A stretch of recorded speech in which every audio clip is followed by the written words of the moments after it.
Well, thank you very much, and your excellencies and representatives of the international community.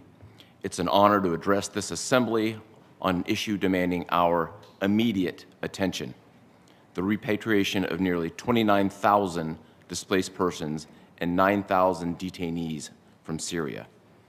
This is a difficult task, but I know that collectively we can make a difference.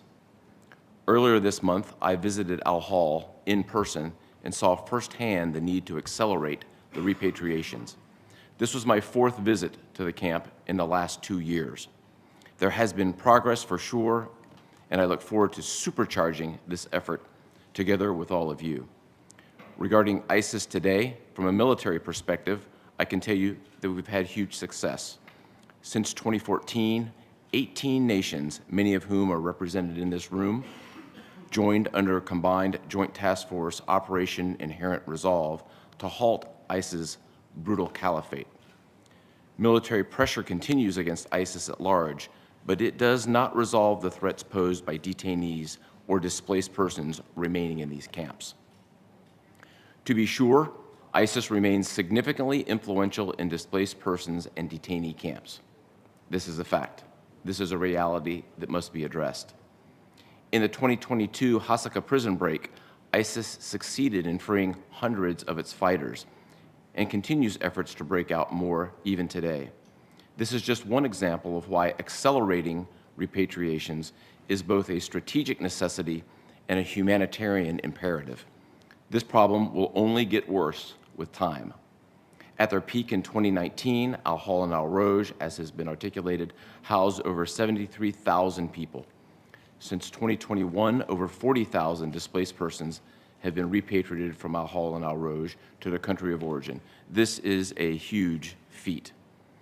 I'm grateful to the U.S. Department of State for their leadership in this effort, and I join the chorus of those here today lauding the efforts of the government of Iraq for leading the repatriation effort by example. However, nearly half of those remaining are foreign nationals, and 57% are children. As time goes on, these camps are incubators for radicalization. Many of you in this room have noted this fact. Repatriating vulnerable populations before they're radicalized is not just compassion, it's a decisive blow against ISIS's ability to regenerate.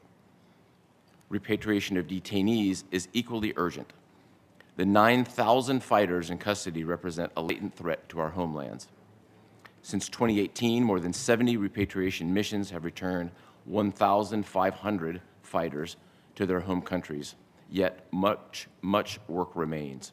So today, I join you all in calling on every nation with detained or displaced personnel in Syria to return your citizens.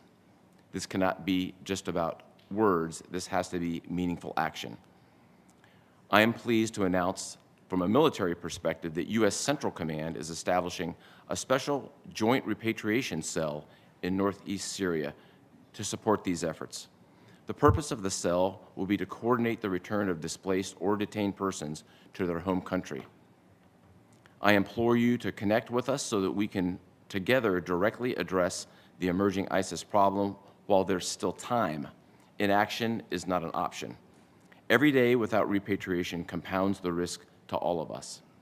Distinguished delegates, the challenge is immense but surmountable. This is about justice, security, and humanity. The longer people remain on camps, the greater the danger. This is a fact.